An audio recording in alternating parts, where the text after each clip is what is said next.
Okay, I'm here today with Sam Shenton, who is now, I think, head coach at Team Northumbria Volleyball and is one of the stars of Madeley Heath.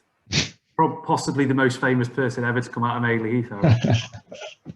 Well, that's an introduction. I don't know about that one. the long list of Madeley Heath people. But we're here for this conversation to talk about your journey in volleyball. And obviously I've said already you're now a coach, but how old are you now? 26.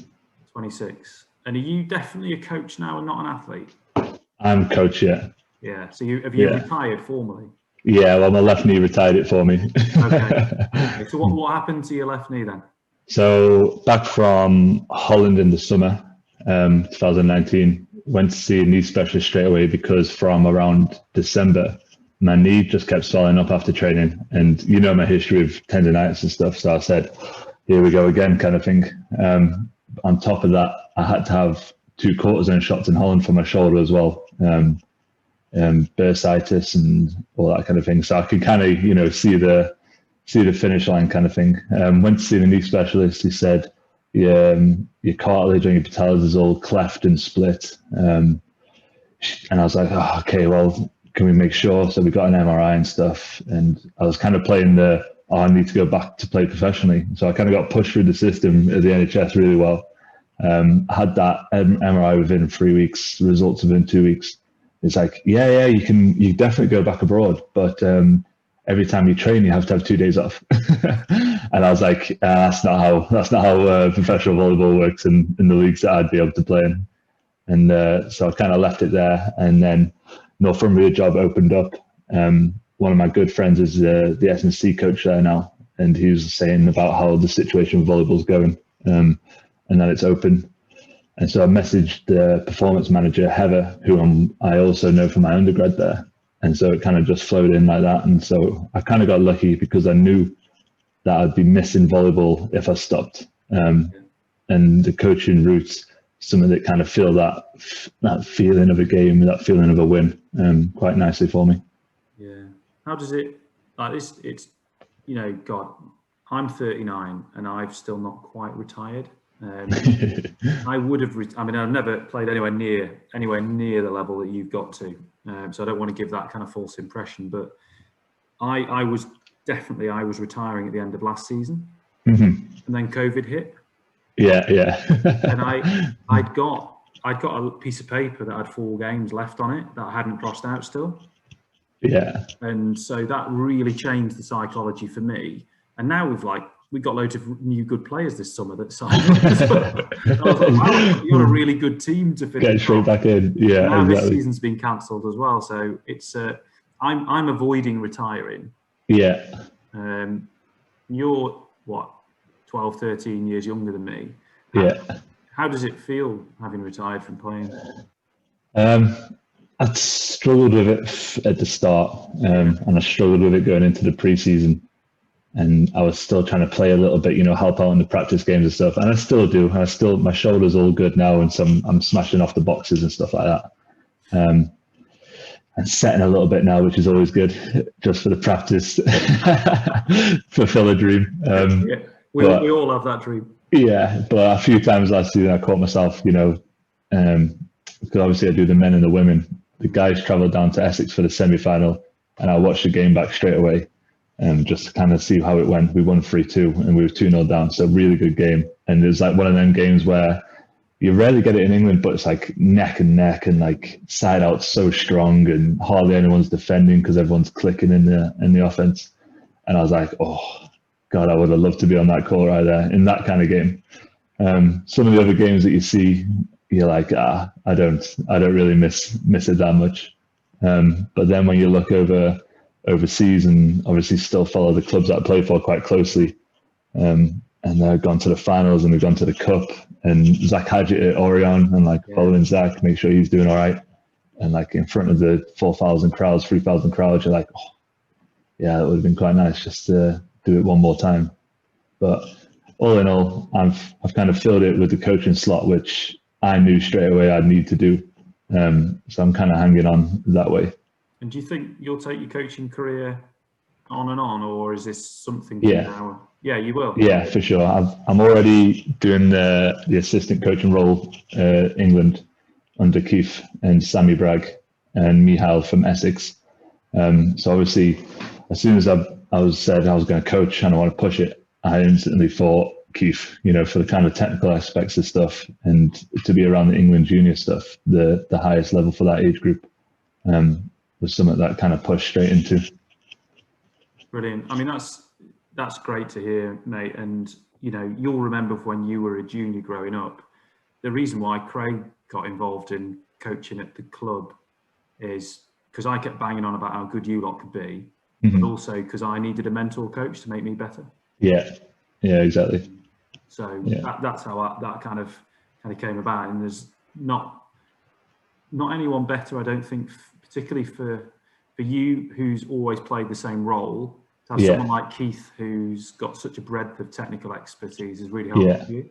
Yeah, definitely. And I've always thought that during my playing career. But if we go on to the decision to go to Sheffield Hallam straight out of Loughborough College, or to go to Northumbria, and I was the only one from Loughborough to go to Northumbria, I knew that I needed a coach like David Goodchild, Good should we call him, because I knew that he was, he wasn't so much on the technical when compared to Keith, but he was the attitude and discipline and the match winning kind of stuff that I knew that I needed. And I also knew that the Hallam party scene was a bit wild, and I knew I'd be straight into that if I didn't go to Northumbria. Well, this is one of the things I wanted to talk. I definitely want to make sure we go back to, because you played in France and Holland and Sweden, haven't you? So definitely want to touch on all three of those things, because it's relatively uncommon for an English player to play in three countries. Yeah. But like, I coached you from the age of 11, 12, year 7, and I don't want to be rude to you because I think you're a great guy, but you were a clown. Yeah, definitely.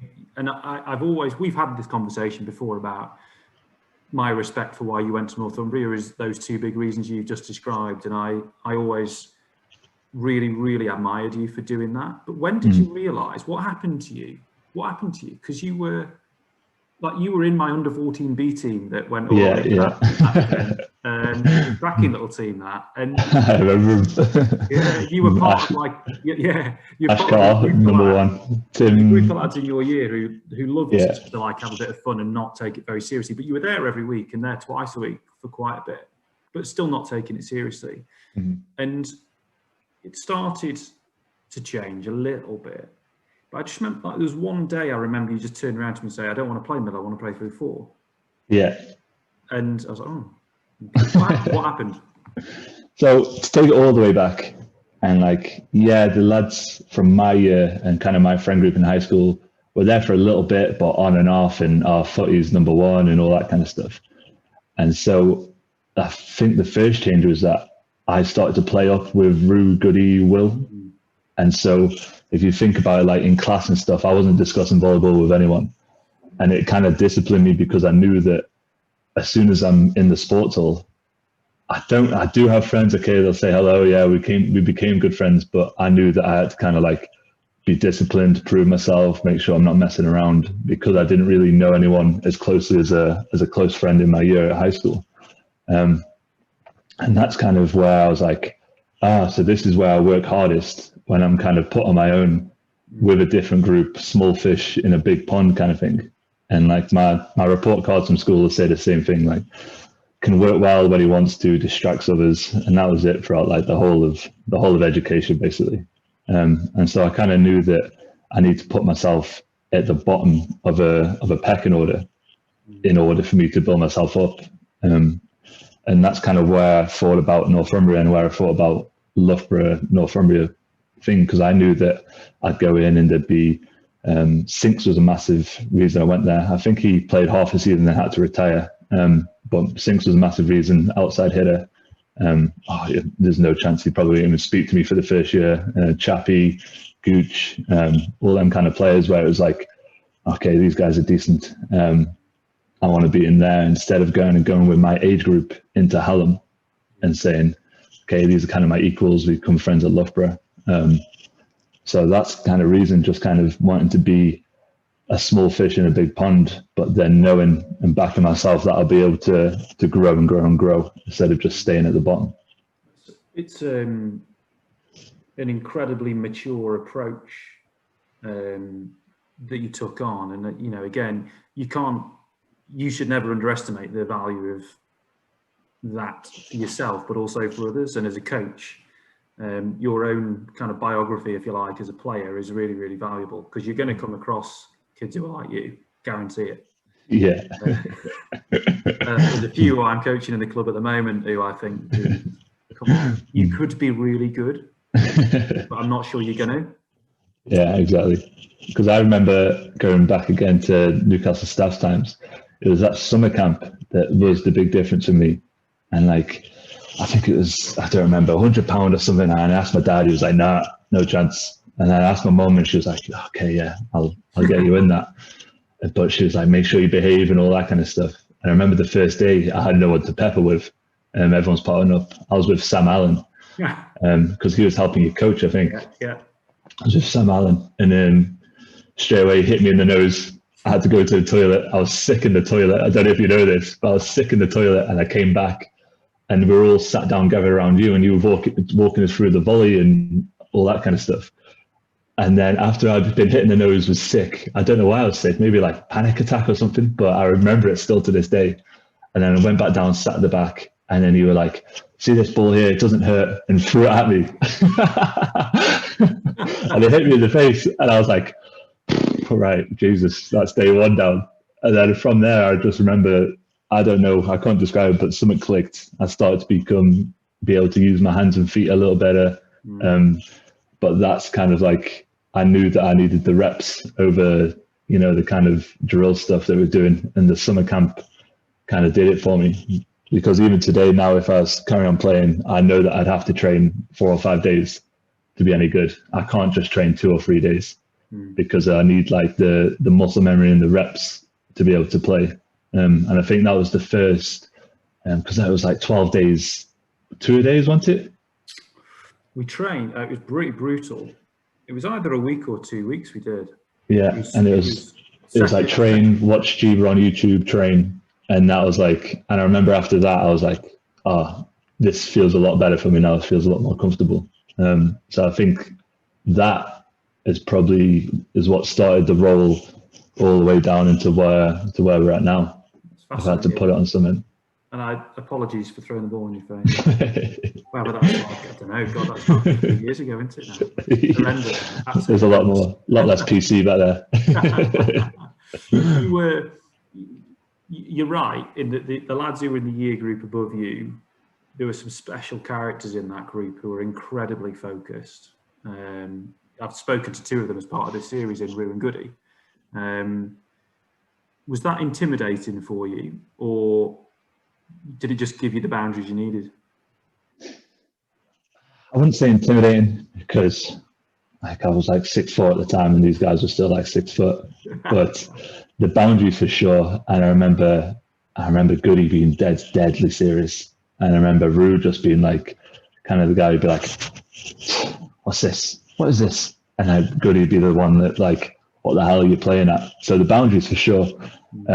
But then I also had Will, and like as I was transitioning for the outside hitting stuff, Will was always helping me and kind of had the shoulder on my back. So them guys, that group as a team, were like ticked every box kind of thing. You had this player, with the same personality and attitudes that you need. So definitely nurtured me a lot into kind of where boundaries are, and if you don't perform, you're in trouble. That kind of aspect of things. Yeah, I mean, it was a crazy time because, you know, Bradders came in a bit too late, but he would have been the school year above Rue and Goody and Will. And you just think, out of that period of time, something happened that was really special for a lot of people. Yeah. You look at it, you know, essentially you became the top outside in and for England, and then went to play in 3 countries. Bradders converted from a novice to an England international within about 3 years. Yeah. Rue's played for England and has played in Germany and went off to the States. You know, Will went off and played for Mallory, did some great stuff in England training groups. Goody was in England junior, doing loads of stuff in Sweden. Ian McKellar, you know, kind of goes on and on. Yeah. On and on. Yeah. So you basically, you were a middle. The reason I had you in the middle, to be honest, was because I wanted you on the court because you had so much potential. We played the under-16 final.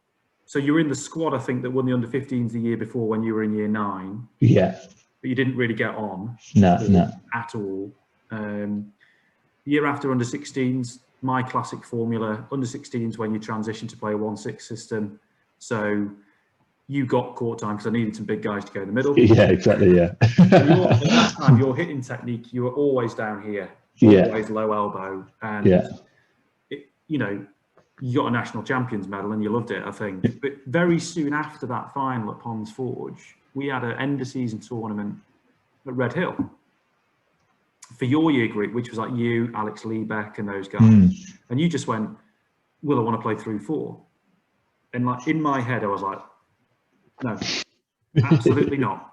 And then I thought, we just won the national under-16s. Yeah. The under-15s, you guys got knocked out in the semi-final, I think. Yeah. The nationals, we should have done better. Yeah, and I think I played opposite in the under-15 one, and I was like, this is boring. I was like, this is boring, this isn't for me. And I was like, this big lad cannot pass. But I'll give him a go, because like, why not? What's to lose? And that was, again, huge credit to you, because I may never have given you the chance to play through 4 if you hadn't have done that. So what made you decide you wanted to play through? Was it just because opposite was boring? I think it was probably Goody. Yeah. Goody was probably the star of that team. If you had a look at it from the sidelines as a coach, I was like, I'd like to play there. And I think at that point, I probably started watching match video as well. I'm a very visual learner, and like I still to this day, I'd back myself to watch more volleyball than anyone in England. I still think that to this day. So I think I started seeing it and just seeing like the impact that the outside hitters can have. Because if you put it into football terms, it's a midfielder, right? You do a bit of everything and you kind of do that. And so I wanted to be that kind of role. And I think on top of that, my age group was probably after an outside hitter, because I think I remember it because it was Tim Hales and Don Plant who got set all the balls on the outside. And I was like, I should be over there. And so that's kind of what decided that for me. Yeah, no, that's good. That's really interesting. But, you know, we're going to, in our other conversation, we're going to talk about you as a passer hitter and learning to be a passer hitter as a big guy. Again, I just find it interesting psychologically. You were prepared to kind of like throw yourself in there into this position where the team suddenly completely relies on you to pass the ball. Yeah, I think it goes back to the small fish in a big pond again, doesn't it? Where, okay, I'm just going to put myself here and then just hope I float and don't sink. Yeah. Just kind of that mentality, I guess. It's just kind of something that, okay, this is a risk. It's a risk going to Northumbria, it's a risk going to Loughborough, it's a risk not going to play football when everyone else is going to play volleyball and everyone else is going to play football. But the advantages are going to be quite strong if you overcome it. Yeah, absolutely. And so you went to Northumbria after Loughborough. I mean, actually, no. You went to Loughborough College carrying a knee injury, which sounds like the knee injury that ended your career, to be honest. Yeah. And you had to spend the first 3-4 months, twice a day, just doing strengthening exercises on your legs, I remember. Yeah, definitely. Get yourself in shape. All the prehab and rehab and stuff. And we were using the EIS physios as well, which was quite handy. So like all the needles and the massage and stuff and the cupping stuff that we could do helped a lot.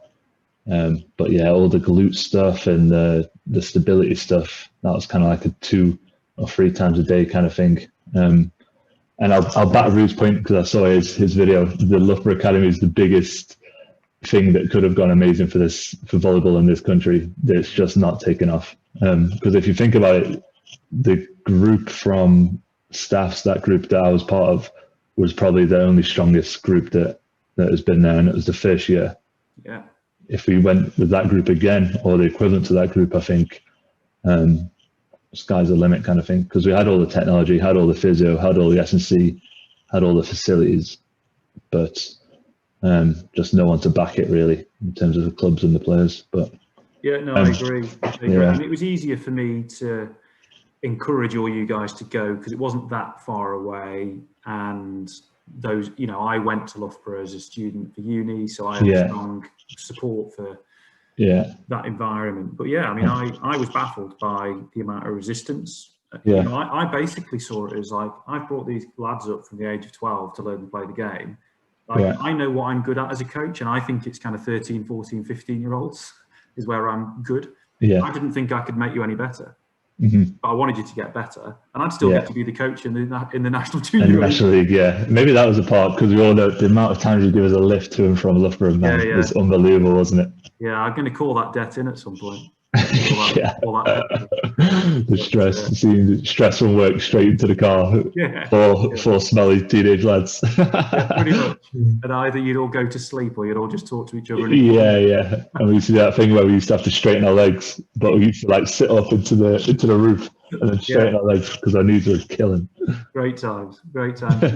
When you were at Northumbria, you pretty much won everything, and I remember watching you in, it was either the Super 8 playoff or the cup final, getting MVP in that. And I think, you know, I was very proud of you as an athlete coming through. And I think that was a real pivotal moment where you proved yourself. I think lots of those people who saw you on that day also saw you in our under-18 semi-final. I remember our under-18 semi-final at Kettering, there was a year when it was the men's senior semi-final straight after. Which I had to play in that after coaching you guys in your one. I remember, I can't remember who the players were. I think it was the Leeds Carnegie and the Mallory guys were watching you lot. And I think Rue set you on a pipe at proper speed, real good tempo. And I remember them all going like, oh my God. And you kind of made people sit up. But how did it feel when you were winning all those things in the English domestic scene? Good. Felt that the risk was fulfilled, you know, heading there over Hallam or Bournemouth or any one of them. But I don't know, it's just the mentality of Gooch. I look back now and I go, that was an accomplishment. But the mentality that Gooch kind of put into us, it was like we were expected to. Like, and that's kind of like what I knew about Gooch before, and like 3 or 4 years there, and then what I knew like was the main asset is that he kind of builds the team around you're expected to win. So you need to go and win the game now, instead of, hey, we're going to have a good fight here, let's see if we can come out on top. It was kind of, well, and if we lost, it would have been like, oh, how embarrassment is that? It wouldn't have been, well, the final's good to get to. It would have been, oh, that hurts so much. Embarrassment's crazy. So the actual winning feeling was, okay, we've done that now. That's an accomplishment. And like Gooch would say, that's a massive accomplishment. You've done really well. But the players are still in this kind of thing of, it's just, you know, we used to put the Kettering dates into our diary at the start of the pre-season. And like, because that's just kind of, we went through that period of 3 or 4 years where we knew we'd be there. Would we be strong enough to win it? Because Bologna were on the up and up at that point as well as Hallam. And so it was really good playing that game. And it's a game where they had Damien Joel as well, which I remember trying to find video of Joel when he was in Holland and like trying to figure out all the stuff that he's doing. And I remember the story that he's been banned from the weight room in Holland because he goes every day and he's getting too strong. And I was like, I need to go to the gym to get stronger. So to play against them guys and not just kind of your bog standard team like the Olympians was awesome, and something that kind of added to it. But Joel was a phenomenal player, wasn't he? Yeah, really good, just strong, and like the stories that you're hearing from the Sheffield lads about like how angry he gets at training, just like the will to win was really good to hear about and just to watch, really. Yeah, absolutely. And you went well. By that point, when you leave Northumbria, you'd won the national under 15, 16 and 18s twice. Yeah. And lost in the finals of the 18s once as well. Let's not mention that one too much because that hurts. Yeah. Played for England at cadet and junior level and senior level. And you'd won the cup and the league. Yeah, and So promotion for essentially, staffs. And yeah, promotion for staffs to the Super League. and That's a big promotion, one for yeah. So you basically like won all the medals you had to win. Yeah, yeah. And then you went to France first, didn't you? Yeah, France, Yeah. and it was the highlight footage from the video at Kettering with the Tariflex and stuff that got me the contract in France. Yeah. And it was the pipe that you speak about. The pipe, it was, are we going to use that pipe? It's probably number one thing in our offense that we're trying to use. France was awesome. I definitely, out the 3 years, I learned most in France. Okay. And like we talk about small fish in a big pond, I was no one there. Like hardly anyone spoke English. I lived on my own, had to go to the gym on my own in the town. Really nice town that I was in Valenciennes, but it was third division France and it was a relegation battle the whole year. So like I went in and they said, they went in and they said, it's going to be a relegation battle this year. And so I was kind of brought in to kind of lead that offense. Yeah. To stay in the league, and it was neck and neck. We were bottom of the league, we were second bottom, we were third bottom, all the way up into the playoffs. And it was between us and Calais to stay in the league, and we did really well. And we had this other guy who was French, but he was from one of the French islands. Yeah. Really strong opposite, and we kind of leaned on him loads. And I think in England, I always had a libero to pass for me. Yeah. And like I remember Champions, John Chapman and Ryan Heath at Northumbria. If teams would serve on me, and I'd just step out. But in France, the serve was moving so much, and the speed of the topspin was so hard that I kind of had to pass. And so it became like a massive learning curve for me to not be able to rely on the libero, who didn't really speak that much English, probably the most English, but nothing that I could be like, okay, on the toss, if you're looking at me, I'm going to move out to the left, you step to your left, and then I'm going to go and hit this ball. It was like, I'll stay, or go, or it was kind of them kind of broken English communications. Yeah. So you kind of felt like you had to do that, you had to pass, and then you also had to go and hit. But then I kind of flourished as a blocker in that league because everyone had a 6'8" opposite that was just like going off two steps and would just absolutely kill the ball. And the amount of fingers that I got jammed in France was most out of any league. And it was just the third division in France. And so like you see some players going to the Germany third division now, and like I'd still back that level of the third division in Europe to be higher than England by quite a bit, just because of the athletes that are in the leagues. Yeah. So going through all that, living on my own, going to the gym on my own, training as a team. I was going out with Jodie at the time, still am, but she was like over there in England, and that was all tough. Separating since we've been together at Loughborough and at Northumbria. Yeah. So all them kind of things, and it was massive learning curve, where like that was tough. Yeah, sometimes I'd like be in my head and I'd write stuff down in like a Word document, and I'd be like looking at it, I'd be like it felt uncomfortable for maybe 3/4 of the season, and then we kind of peaked quite nicely towards the end of it and stayed in the league, which I think, France third division, I think if we were relegated mid-season, it was probably a league where they'd be like, oh, we're not going to pay you for the rest of the league, for the rest of the time. It was kind of like that where one of the teammates spoke up to the president about travel. So France is massive. France is bigger than it seems on the map, and I did not know that coming in. And it was like, yeah, we're saving money this year. We're gonna take a bus down to Grenoble, down in the south, all the skis and mountain. And we're at the north border, and the bus was like 12 hours there and 12 hours back.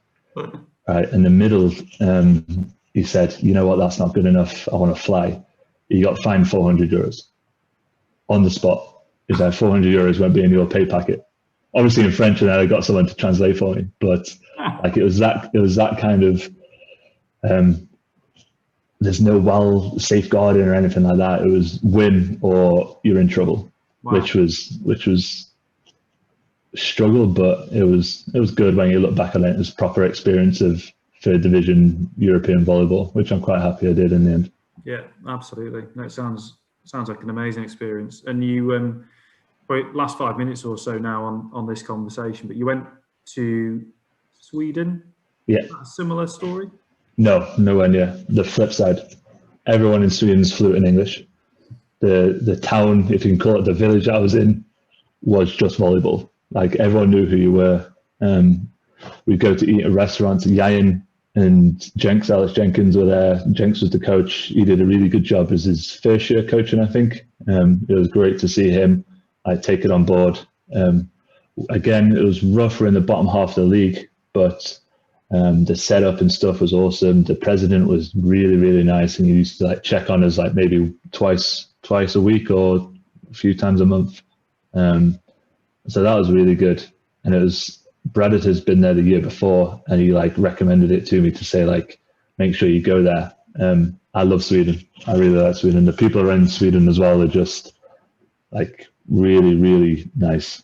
Like, made sure you're okay. Spoke perfect English, and I also did the coaching, the Swedish kids for the under 12s. And at under 12s, they speak enough English for me to coach in English, and that was awesome as well. And that's probably what kind of ignited my love for coaching as well, because these little Swedish guys were just running around, going crazy, and like loving it, and just loving speaking English, which was awesome. Brilliant. And then you went to Holland for a year as well. Yeah, Holland was the most professional for sure. We had 4 video meetings a week. We had 5 trainings in a game and Sunday off. I lived in a house with Twan, Rob, and Stephen, the Australian guy. All your travel sorted, all your kits sorted, all the video analysis is sorted. Really good. And again, we weren't expected to win, but we ended up winning. I didn't get to play a part of it because of the 2 quarter zone shots. I kind of worked my way into the starting team, had it from around January, February, March, April. And then I got one shot, and I was doing prehab at this time and all that stuff. I got one shot and I thought I had a new shoulder. It was unbelievable. I was hitting harder, and then I hit a ball wrong and it flared up again. And I tried to get the other one and it just didn't work the same. And it ended up kind of freezing my shoulder. Yeah.